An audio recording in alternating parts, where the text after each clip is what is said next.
Hello everyone, welcome back to my YouTube channel. आज की video में हम बात करने वाले हैं बेबी फूड के बारे में। क्योंकि जब हमारा बच्चा 6 महीने का हो जाता है तब हमें बहुत चिंता होती है कि बच्चे को क्या दें, क्या बच्चे को नहीं दें। तो आज की वीडियो में हम यही बात करने वाले हैं कि आपको 6 महीने बाद बच्चे को क्या नहीं देना है। क्योंकि हम पहले बहुत से वीडियोस कर चुके हैं जिनमें हम आपको बता चुके हैं कि आपको 6 महीने बाद बच्चे को क्या देना चाहिए, कैसे कौन सी प्यूरी बनानी चाहिए, आपको कौन सी प्यूरी बच्चे को कैसे देनी है, किस टाइम देनी है, फ्रूट्स कैसे देने हैं। लेकिन हम अक्सर ये डिस्कस करना भूल जाते हैं कि बच्चे को क्या नहीं देना है, जो कि मैं आज की वीडियो में स्पेशली बताने वाली हूँ। तो अगर आपके बच्चे की उम्र भी 6 महीने से ज़्यादा हो चुकी है या होने वाली है तो आप ये वीडियो बिल्कुल भी स्किप ना कीजिएगा।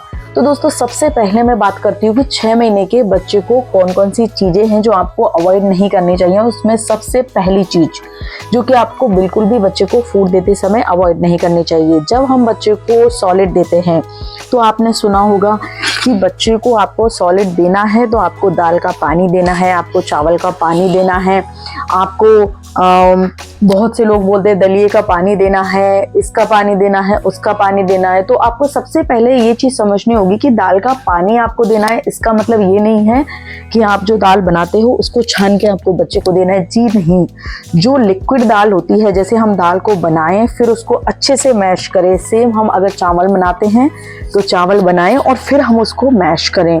और जब हम मैश करते हैं तो बिल्कुल पानी की फॉर्म में हो जाता है या प्यूरी की फॉर्म में वो हो जाता है, सेमी सॉलिड वो रह जाता है, वो हमें बच्चे को देना होता है।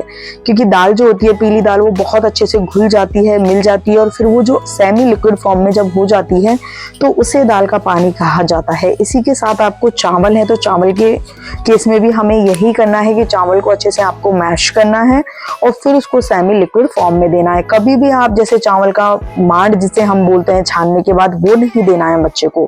कहीं ना कहीं आपको दाल, चावल, ये चीजें उसमें आनी चाहिए। सेम आप अगर दलिया दे रहे हैं तो बिल्कुल मैश करके, हाँ, हम दलिए को हल्का सा ऊपर से जो बारीक वाला दलिया होता है वो ले सकते हैं। इसी तरह बाजरे का दलिया होता है, वो बहुत ही बारीक आप पिसवा के और उसको भी आप बच्चे को दे सकती हैं।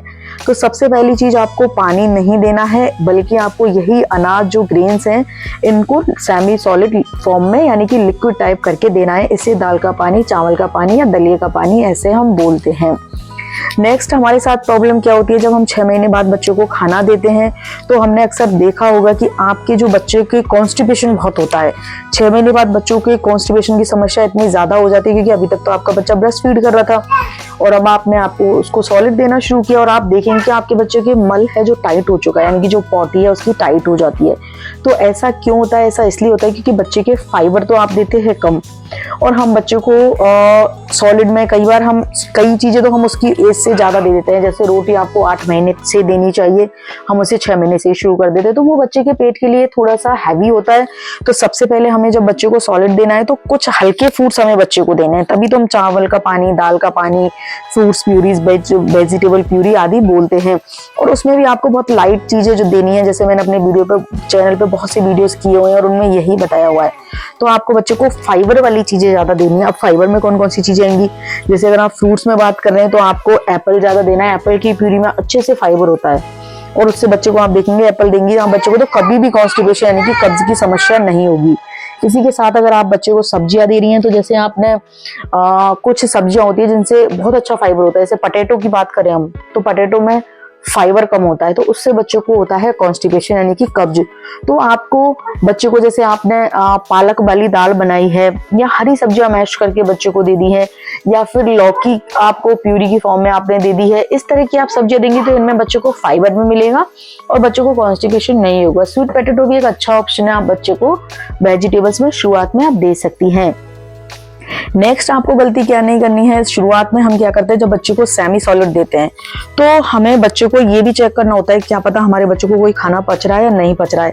तो हम शौक में बच्चे को कई चीजें एक साथ दे देते हैं। जैसे बच्चे को शुरुआत में हमने दाल चावल दे दिया, चाहे आप लिक्विड फॉर्म में दो और आपके बच्चों को उससे उल्टी हो रही है या दस्त हो रहे हैं या कुछ भी आपके बच्चे को हो रहा है तो आपको लूज मोशन में पता नहीं चलेगा कि आपको किस चीज से बच्चे को हुआ है। तो सबसे पहले जब आप शुरू करें तो आप बच्चे को पहले 3 दिन यानी कि अगर आप बच्चे को दाल का पानी दे रही हैं तो शुरुआत के 3 दिन एक ही दाल, आप जैसे मूंग की दाल का पानी हम देते हैं शुरुआत में, सबसे हल्की वही होती है, तो आपको 3 दिन लगातार मूंग की दाल का पानी ही बच्चे को देना है। उसमें आपको राइस मिक्स नहीं करने हैं और एक साथ रोटी भी आपको भिगो के नहीं देनी है, नहीं तो आपको पता नहीं चलेगा आपके बच्चे को एलर्जी है या नहीं है। आपका बच्चा अगर उससे अच्छे से डाइजेस्ट कर पा रहा है, उल्टी नहीं कर रहा है, बच्चे को दस्त नहीं है, बच्चे के फेस पे किसी तरह के रैशेज नहीं हुए हैं, तो आप समझ जाइए कि आपके बच्चे को वो फूड है जो अच्छे से डाइजेस्टेबल है और अब आप उसे कंटिन्यू कर सकते हैं। मिक्स आप तब तक नहीं करें जब तक कि आप कोई भी फूड एक सिंगल देकर नहीं देखें। जैसे आपको दाल दे दी तो आपको श्योर हो गया कि हाँ ये मेरा बच्चा अच्छे से पचा पाता है, बच्चे ने अच्छे से फ्रेश भी हुआ है, बच्चा सूसू भी कर रहा है और उल्टी पोटी ऐसी कोई भी चीज नहीं कर रहा है, तो इसका मतलब वो उस फूड से आपके बच्चे को कोई एलर्जी नहीं है। सेम आपको हर एक फूड जो पहली बार बच्चे को खिलाना है, चाहे ड्राई फ्रूट्स हो, अब हम गेहूं की चीजों की बात करें, जैसे हम बच्चे को सूजी की कई चीजें देते हैं, सूजी की खीर भी शुरुआत के 6 महीने के फूड्स में आती है, लेकिन आपको जो ये खीर है या ये भी चीजें, ये भी आपको सूजी की खीर दे रहे हैं तो आप 3 दिन लगातार सूजी की खीर ही दीजिए। अगर आपके बच्चे को उससे एलर्जी नहीं है तो आपके बच्चे को आप समझ जाएंगे और आगे आप सूजी के बाकी आइटम दे सकती हैं। इसी तरह से आपको बच्चों को फल देते हुए गलती नहीं करनी है। जिन फलों की तासीर ठंडी हो वो आपको सुबह ही देने हैं, ज्यादा सर्दी है तो उसमें भी नहीं देने, और सुबह भी 10 से 12 के बीच में ही आप दे दें। बच्चों को इंस्टेंट नहला के अगर आपने बनाना खिला दिया तो ऑब्वियसली बच्चे को उससे कफ होगा ही। तो ऐसे में आपको जो बच्चे को फल देना है उनको खिलाते टाइम भी आपको बहुत सोच समझ के खिलाना है। अगर सर्दियों के दिन हैं, जैसे अभी सर्दियां चल रही है, तो आपको बच्चे को ठंडी तासीर की चीजें इतनी जल्दी नहीं देनी है। दो, लेकिन आप उसे 10 से 12 के बीच में ही दे दो, शाम को नहीं दो कि बच्चे को भूखा है तो चलो बनाना मैश करके दे दिया। तो दोस्तों ये चीजें हैं जो आपको बच्चे के साथ नहीं करनी है शुरुआत में सॉलिड देते टाइम। बाकी आपको बच्चों को क्या देना है, कैसे देना है, मैंने बहुत सी वीडियोस अपने चैनल पे की हुई हैं, आप देख सकते हैं। अगर आपको मेरी ये वीडियो जरा सा भी हेल्पफुल लगी हो, अच्छी लगी हो, तो वीडियो को लाइक कीजिएगा, चैनल को सब्सक्राइब कीजिएगा। मिलती हूँ बहुत जल्दी इसी तरह की एक और नई बेबी केयर वीडियो के साथ। Till then bye bye.